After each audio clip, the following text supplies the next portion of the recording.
مینا ماتیگی نزیاتیگی لورونو سرا مینا ماتیگی نزیاتیگی لورونو سرا مونږ دا بلال راویان مستی وانګارونو سرا یعنی چې کوم داغه نن موږ داغه څه وضاحت وایو داغه عقاید وایو داغه حکمونه وایو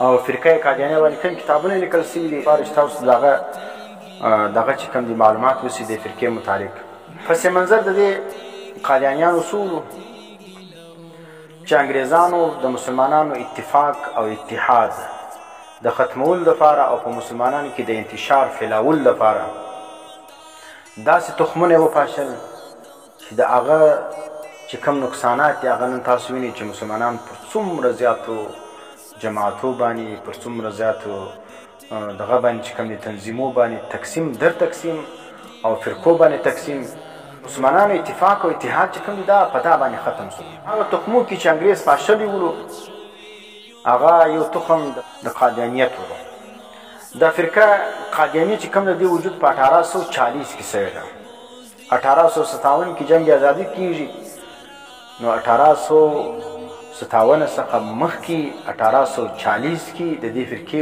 وجود جوړیږي څه دپاره معلوم خبر ده چې په وخت کې مسلمانان د انګریز خلاف لګیا ولو ځکه نو دوی دغه د اتحاد د ختمول دپاره څه وکړل فتنه د قادیانیت یې راپورته کړه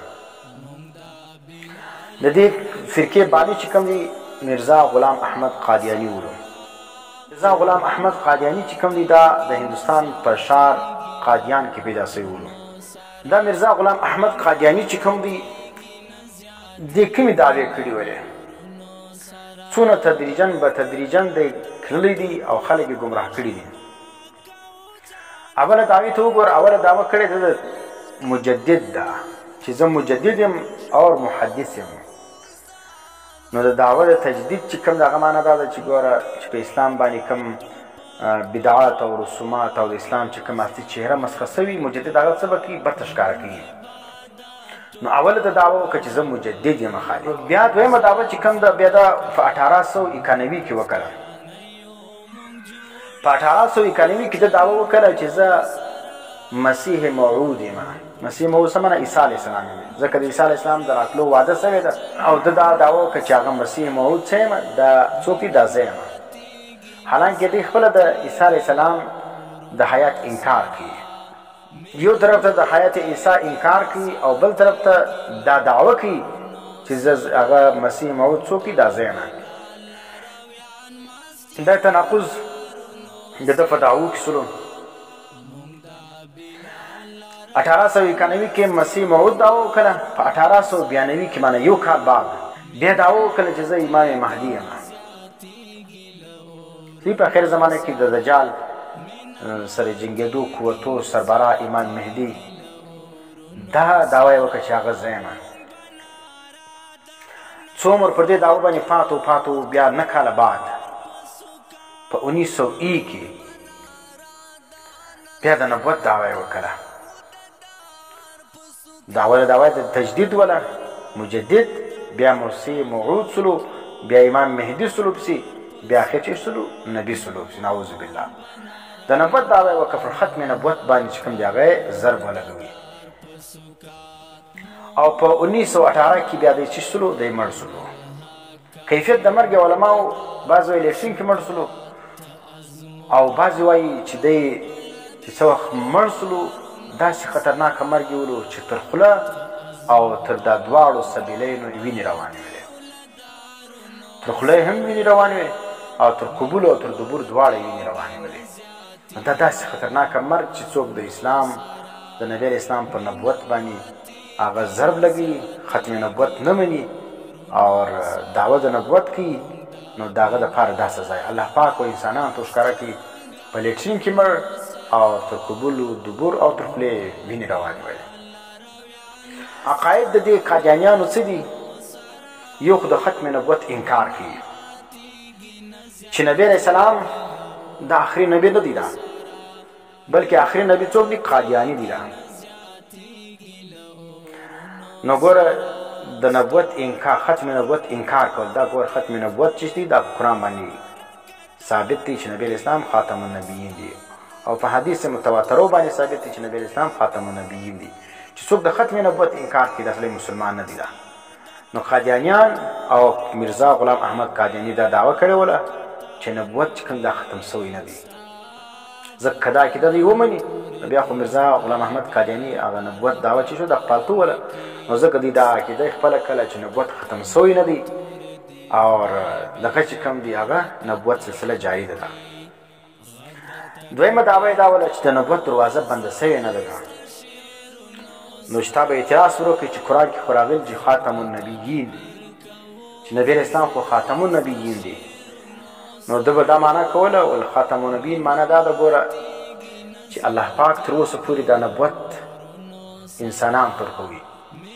اوس نبی علیه السلام ته الله پاک هغه مهر ورکړي، خاتم مهر ته وایي. دا مهر الله د نبوت نبی علیه السلام ته ورکوي، محمد علیه السلام ته. هغه چې اوس څوک د نبی اسلام کامل اتباع وکړي بس نبی اسلام پر هغه باندې دا مهر د نبوت لګوي. نو معنا زه چې یم د نبی اسلام ډېر زیات اتباع مې کړی دی، د ډېر زیات اتباع په وجه باندې نبی اسلام ماته نبوت راکړی دی، پر ما باندې مهر د نبوت لګولی دی. و چې نبی اسلام چاته وغواړي هغه ته نبوت ورکوي، دا مهر پر هغه باندې لګوي. نو دا چې شو دا غلطه معنا وله، ځکه د نبی اسلام که چیرې دغه معنا صحیح سي چې نبی اسلام پر خلکو باندې مهرونه لګول چې چا زیاته اتباع کړې وله، نو د 1400 کاله مخکې د نبی اسلام ډېر متبعین تېر سوي ولو. د نبی اسلام پر سنت باندې غاړې پرې کړي ولې، قربانۍ یې ورکړې، وینې یې توی کړي ولې، هجرتونه یې کړي ولو. خو نبی اسلام هغه ته نبوت نه ورکړي. د نبی اسلام په ژوند کې ابوبکر صدیق رضی الله تعالی عنه چې څومره تکلیفونه برداشت کړي، حضرت عمر فاروق څومره تکلیفونه برداشت کړي، حضرت عثمان غنی، حضرت علی رضی الله تعالی عنه، در عشره مبشره، عبدالله ابن مسعود رضی الله تعالی عنه، دا ګرد صحابه کرام څومره تکلیفونه برداشت کړي. په صحابو کې نبی اسلام چاته نبوت نه دی ورکړی. نو غلام میرزا احمد قادیانی به بیا څنګه نبي جوړېږي؟ دا دروغ دی چې څوک اتباع زیاته وکړي ته نبي بیا به هغه ته نبوت میلاویږي. او درېیمه عقیده ذلي او بروزي نبي ده. ذلي نبي دا ته وایي چې نبی علیه السلام زیاته اتباع وکړي، نو دی څه وایي؟ زه د نبی علیه السلام سایه یم، اصل نبي خو نه یم، ذل د نبي یم. وایي لکه څنګه چې سړی په آینه کې ګوري، هنداره کې چې وګورې نو بیا چې کوم د انسان شکل معلومیږي. په ظاهر یو انسان دا کتونکی دی، یو په هنداره کې معلومیږي، په حقیقت کې دواړه یو دي سره. نو دا رقم دی وایي اصل خو نبی علیه السلام دی، زه دغه شی یم ذل یم. نو دا چې معنا د نبی علیه السلام هغه ټول کیفیت دغه ما کې راجمع سوي دي. نو ذل د نبي ته ځان ته وایي. څلورمه عقیده دا وله چې د وحي عقیده یې ځان لپاره ساتله، او قادیانیان هم دا عقیده ساتي چې میرزا غلام احمد قادیانی باندې وحي راغلی. دی لیکي وایي پر ما باندې دا وحي داسې کېدل لکه باران. دا وحي چې کوم دا کله په عربي باندې وي، کله په فارسي باندې وي، او کله په هندي باندې وي، کله په کومه ژبه وي، کله په کومه ژبه. پنځمه عقیده یې دا ده چې میرزا وایي پر ما باندې جبریل وحي راوړي. د جبریل د نزول عقیده هم لري چې جبریل علیه السلام پر ما باندې لکه څنګه چې په نبی علیه السلام باندې د جبریل اسلام نازلېدی وحي راوړله، دا رقم معلوم راځي. او شپږمه عقیده تنسیخ جهاد عقیده لري. باطل پرست قوتونه چې کوم دي دا ګرد عمر د جهاد د تنسیخ نارې ډېرې وي.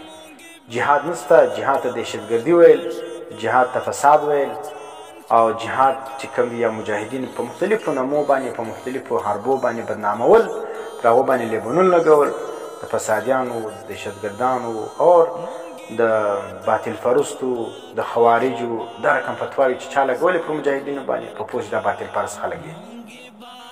اوس هم چې څوک د مجاهدینو خلاف دا فتواوې لګوي چې دا دهشتګردان دي، یا دا چې کوم دي هغه خوارج دي، یا دا چې کوم دي هغه ناپوه خلک دي، نو یا دا فسادګر خلک دي، یا د اسلام دشمن خلک یې بولي، دا خپل اسلام دشمن کسان دي. نو د میرزا غلام احمد قادیانی څو په هوا کې مسلمانانو، علماء کرامو، علماء دیوبند دا چې کوم دي هغه د انګریز خلاف شاه ولی الله صاحب رحمت الله علیه دغه خاندان یا دغه چې کوم شاګردان ولو د انګریز خلاف چې کوم دي عالم جهاد یې پورته کړی ولو، نو ځکه په دا وخت کې د جهاد انکار چې کوم دی هغه د جهاد د منسوخیت اعلان چا وکړي؟ میرزا غلام احمد قادیاني وکړي. او د دغه سره سره چې کوم دی نورې باطل فرقې ومني لکه رضا خانیان، احمد رضا خان، هغه هم په دا وخت کې پر علمای دیوبند باندې د کفر فتوا ولګوله. او دا رقم سر سید احمد خان د باغیانو فتوا باندې ولګوله.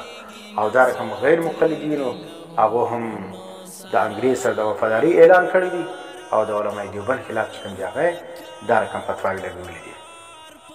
نو که قادیانیان دي او که محمد رضا خانیان دي او که غیر مقلدین دي او که دغه فرقه نیچریه سر سید احمد خان ډله ده، دا ټول د انګریزانو دپاره بعضې شعوري طور او بعضې غیر شعوري طور باندې استعمال شوي دا کسان. ځکه د ټول په وخت کې د جهاد چې کوم دی هغه خلاف فتواوې ورکړي دي او د مجاهدینو خلاف چې کوم دی هغه فتواوې ورکړي دي. اووم عقیده چې کوم د حیات عیسی انکار کوي. هلته څه ویل زه مسیح موعود یم. دلته برته د ده عقیده ده چې عیسی علیه السلام چې کوم دی دا ژوندی نه دی. دا ځکه د دې عقیده دا ده د قادیانیانو چې یو بشر په جسد عنصري باندې اسمان ته نسي تللی. نو چې نسي تللی عیسی علیه السلام په اسمانو باندې ژوندی نه دی. دا اتم عقیده دا ده چې زه ابن الله نعوذ بالله، لکه څنګه چې عیسایانو عقیده ساتله د عیسی علیه السلام په باره کې چې عیسی علیه السلام دا ابن الله دی، او یهودیانو عقیده ساتله د عزیر علیه السلام په باره کې چې ابن الله دی. نو دا رقم د دا عقیده بیا دا د خپل دغه ته پیروکاران تر وښول چې زه ابن الله یم. او دا رقم نم عقیده د دې قادیانیانو دا ده چې میدان حشر نسته. به چې انسان مړ سلو دغه بعد چې کوم دی بیا د راپورته کېدو بعد بیا د جمع کېدل په میدان کې حساب کتاب دا نسته. بس سیده به څوک جنت لره دي، څوک به دوزخ لره دي. اور لسم عقیده دا ده د امام مهدي دعوه کوي چې زه امام مهدي یم. مهدي جلا شخصیت دی، مسیح جلا شخصیت دی. دی زه مسیح هم یم او مهدي هم یم. نو مسیح او مهدي دواړه په یو وار باندې څنګه جوړېدی شي؟ عیسی علیه السلام جلا شخصیت دی، مهدي جلا شخصیت دی، او دی چې کله پاگل وایي زه چې شم دواړه یم. نو شاني دا ده دا خپل ځان ته چې وایي قادیاني هم وایي. چې چا ځان ته قادیاني وایي په پوه دا سمسلی نه دي، دا مسلمان نه دي. او ځان ته احمدیان وایي، دا اکثره عام مسلمانان هم د ځان سره احمدي هغه خو په دا وجه نه لیکي چې دی قادیانیان دي. لیکن دا خپل علاقه چې کوم لاهور و پنجاب و یا د هندوستان په دا ځای کې باقاعده د فرقې په طور باندې ځان ته احمدیان وایي.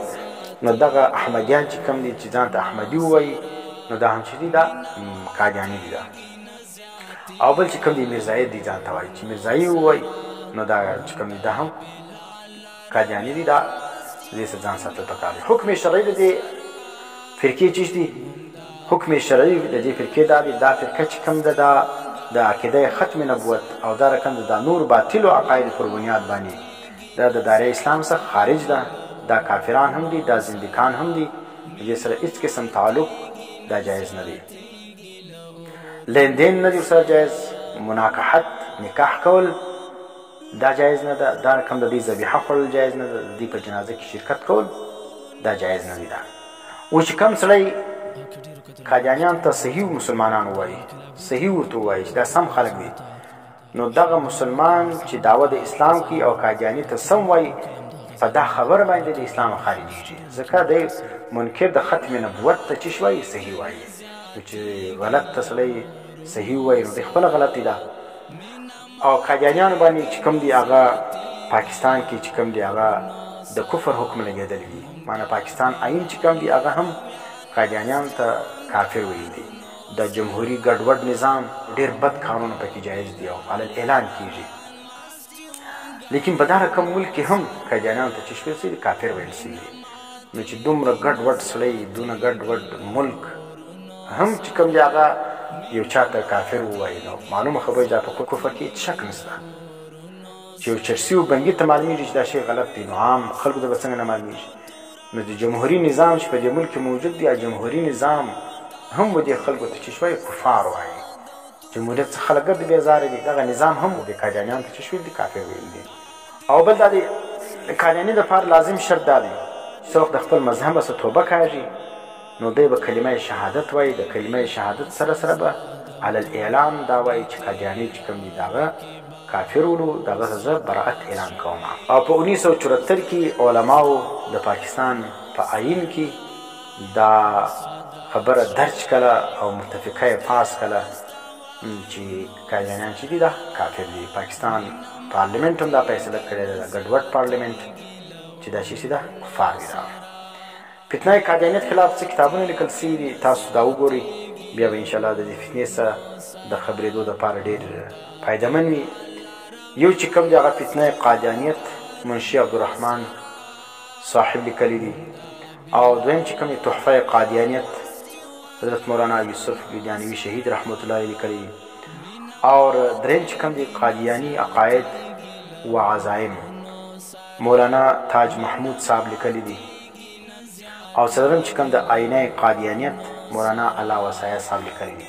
نو دا کتابونه چې تاسو وګورئ بیا به د فتنې قادیانیت دا خطرناکو عقایدو او د هغو دغه څه چې کوم دی هغه تاسو خبر سي. دلته کورس مختصر مازی د فرقې تعارف تاسو ته حاصل سي، هغه حکم شرعي در معلوم سي، نور تفصیلات چې کوم دی هغه تاسو خپله ګورئ.